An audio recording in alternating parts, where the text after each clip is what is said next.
Good afternoon, ladies and gentlemen. Thank you so much for being here. As today, we dive into a little bit from the Smiths. What are we listening to? We're listening to Hand in Glove. This is coming off of their album, their debut studio album, The Smiths, which was released in 1983. This is also going to be their debut single that we're listening to. We're checking this out as it was suggested and sponsored by Sam. Sam, thank you so much for the recommendation. I appreciate the support as well. And if I look it up, which I forgot to do it before, but we could do it right now here really quick. I'm pretty sure that this had also been suggested by a few others. I'm pulling your names up right now. Tony Barrick, I see you. Multi Superlativo, you said the bass in this track is quite spectacular. Your words, not mine. At least not yet. Nieran, Mighty V, AK, did you mention this one? No, you didn't mention this one. Your name popped up, but you didn't mention this one. And there may be some more, but that's at least initially the names that I see here. So thank you guys so much for their suggestion. Let's go ahead and dive on in. We'll discuss it after. Hand in Glove.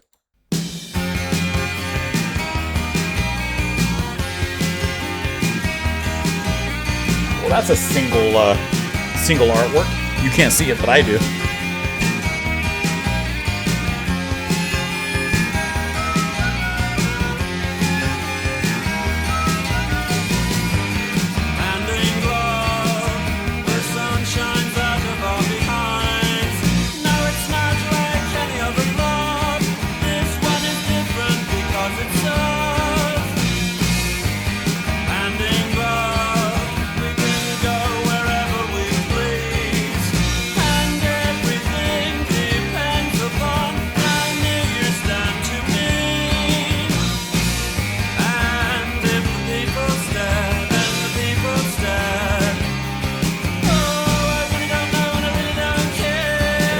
Quickness.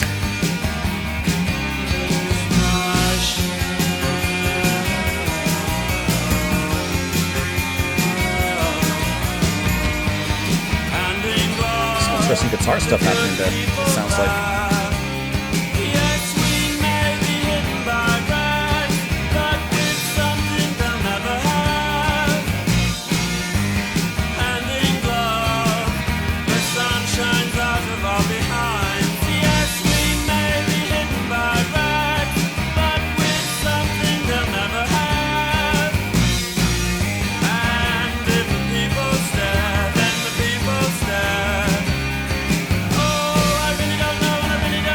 I like that a lot.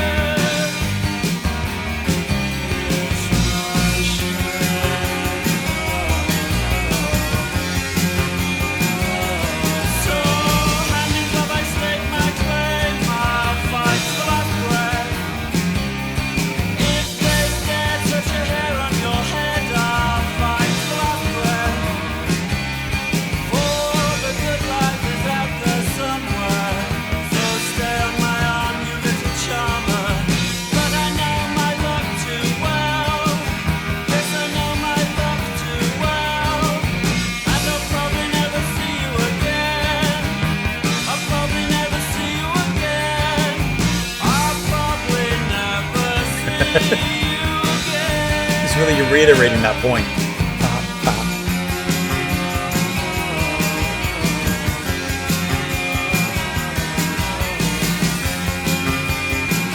I like the way that the bass expands a little bit more here.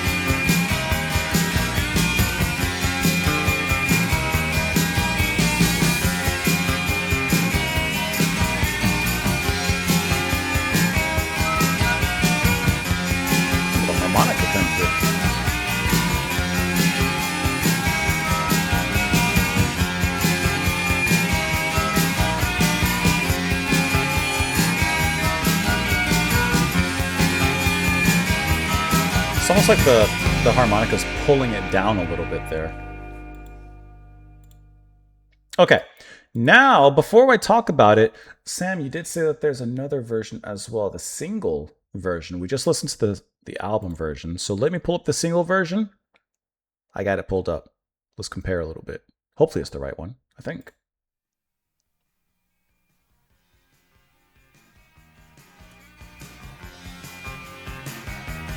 Well, let me put... How about I pick the one that says single version?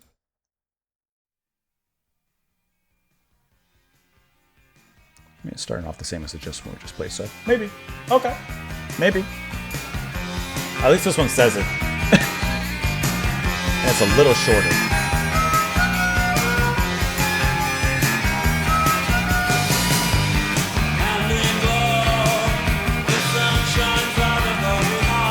A little different on the open.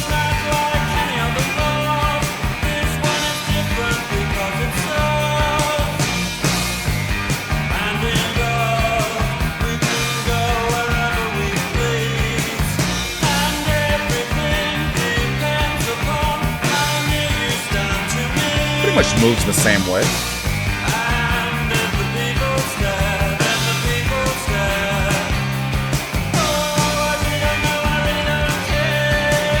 That still hits just as hard.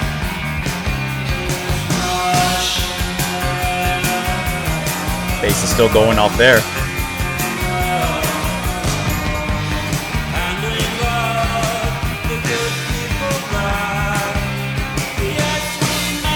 I mean, it sounds pretty much the same to me. Unless there's something I'm missing, it sounds pretty much like the intro's different. It's a little faster, I guess, in this one.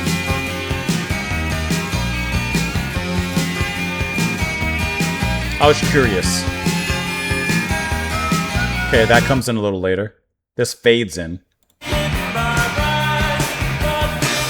Sounds pretty much the same to me. Okay, I love Rourke's bass. That is pretty much the same throughout like most of their work. I'm always going to enjoy his bass playing. And I just love the funk that he inflects into this track, especially amongst the guitar work, which some of it sounds like not basic, because Mars not basic, but some of it sounds very straightforward in the guitar work. But then there's moments in there where I feel like he's doing something funky.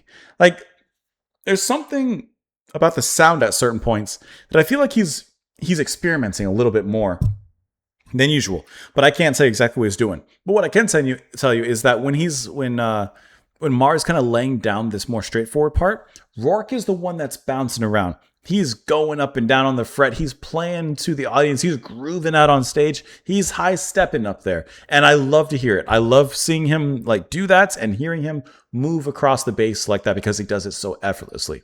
His bass playing so perfectly complements Morrissey's vocals and Morrissey's vocal style, which of course here you have it in full effect. This is once again one of those, if you don't like Morrissey or the Smiths, you're not going to like this track. It's very much them. But I like that moment a lot when Morrissey quickly picks up the pace with that rapid fire, witty delivery.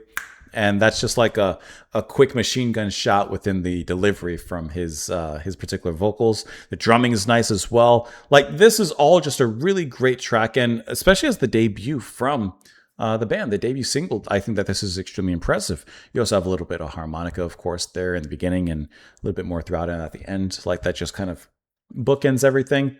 I think that this is a track I look at in two ways. Here's how I look at it. On the first hand, I look at it kind of in relation to context. This is their debut single. I think that's incredible. Like this is a powerhouse of a debut single from the band. It immediately shows you who the band is, what they can do, how they sound, and they put it down in a catchy and interesting form. No doubt about that. On the other hand, after listening to quite a bit of the Smiths and Morrissey single material, I think that this song is okay. It doesn't really stand out to me on a level as much as some of their other work. But I would not say bad. So I don't think I've heard really a bad song from them. They're just a band of quality.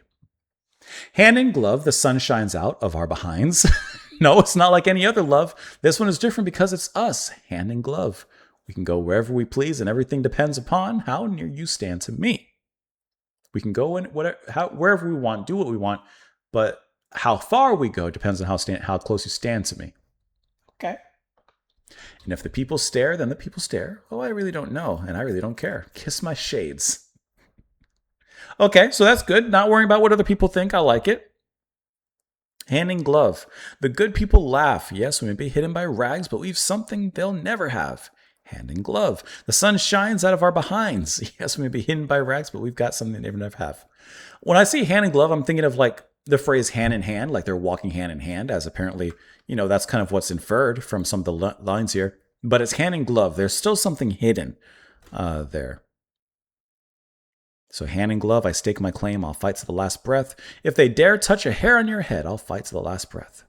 For the good life is out there somewhere, so stay on my arm, you little charmer. But I know my luck too well, and I'll probably never see you again. A little bit of a bittersweet ending. You know, there's that strength, that resilience of we're together no matter what. Like, don't worry about what other people think. We're doing this. But then there's that, I'll probably never see you again after this. Interesting. Let's read a little bit about this one. It says it was released in '83, peaking at number 3 on the UK indie chart, but did not make the UK singles chart. A remix version of the song was featured on the band's self-titled debut album, which we listened to. That same year, a cover version was recorded by singer Sandy Shaw, featuring Smiths members Marr, Rourke, and Joyce, and that reached number 27. The Smiths' original single mix was included on the compilation albums Hatful of Hollow and later on. Cool. All right. It was written by Morrissey and Marr in '83. By that date, they'd been working together for about 8 months, written more than 10 songs together at that point, recording 2 demo tapes, but had been rejected by both EMI and Factory. The usual composition method was for Marr to add music to Morrissey's lyrics, though for Hand in Glove, Marr had the music first. He developed the chords on acoustic guitar while at his parents' house.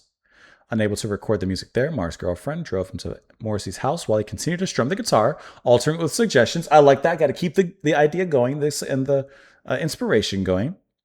Eventually, they recorded it on cassette tape. Morrissey said he wrote lyrics for it in the span of 2 hours. And they said that this was their strongest track to date. They asked their manager, Joe Moss, to fund the recording of this track. They booked a 1-day recording session, which cost about £250, which they produced themselves.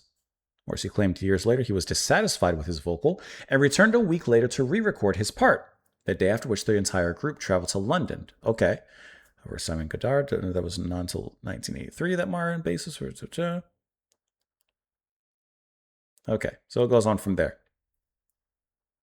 So they released the single as a temporary arrangement before agreeing to any long-term relationship and partnership. 2 months after the single was released, the Smiths recorded the song again. Okay, this version was recorded a tone lower than the original, features a shorter introduction. We got that. Morrissey rejected this version of the song. Okay, so he didn't like the re-recording. Due to impending deadlines, the version that ultimately appeared on the band's first album was a remix of the original master recording. Okay, for this, okay, gotcha. Sounds pretty similar to me. at least the part we listened to. And there he goes with some of the differences. Morrissey explained that the song's theme was complete loneliness, going on to state, "It was important to me that there'd be something searingly poetic about it, yet in a lyrical sense and jubilant at the same time." Goddard described it as a bleak proclamation of doomed happiness. Years later, Morrissey considered the song to be the group's most special. He said he was particularly proud of the song's second verse. Explained that described how I felt when I couldn't afford clothes and used to dress in rags, but I didn't feel mentally impoverished. He may have looked a certain way, but he felt pretty good there as well. Yeah, like I said, I think it's a pretty decent track. You got some chart information regarding the Sandy Shaw collaboration here. I think it's a nice one. I think it's a good listen. Let me know what you guys thought. Of course, down below in the comments. Sam, thank you so much for the request and for sending this one over. I appreciate that. Hope you guys enjoy the rest of your day, morning, afternoon, night, anytime in between or thereafter. And I will see you all next time. Bye, guys.